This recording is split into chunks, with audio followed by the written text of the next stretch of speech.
கிச்சனில் உள்ள திங்ஸை வச்சே நம்ம பாடியை எப்படி ஹெல்த்தியாக வச்சுக்கிறது பார்க்கலாமா? வாங்க பார்க்கலாம். பூண்டை அரைச்சி லைட்டாக உப்பு கலந்து சுளுக்கு இருக்க இடத்துல தடவுனா சுளுக்கு சரியாகும். முட்டைக்கோசை சூப் வச்சு குடிச்சா முகத்தில் இருக்க சுருக்கம் குறையும். வெள்ளரிக்காய் சாப்பிட்டா பிம்பிள்ஸ் வராமல் தடுக்கலாம். வெள்ளரிக்காய் சாப்பிட்றதுனால மென்சன் டைமில் ஸ்கின் வறட்சி ஆகாமல் இருக்கும். கிராம்பை அரைச்சி 10 போட்டால் தலைவலி சரியாகும்.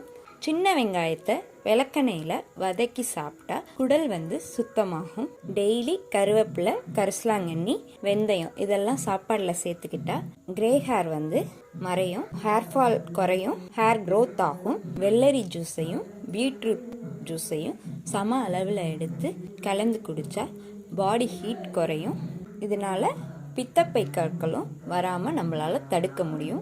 இந்த மாதிரி யூஸ்ஃபுல்லான டிப்ஸ் தெரிஞ்சுக்க நம்ம சேனலை சப்ஸ்கிரைப் பண்ணிக்கோங்க. மறக்காமல் லைக் பண்ணிடுங்க. தேங்க்யூ.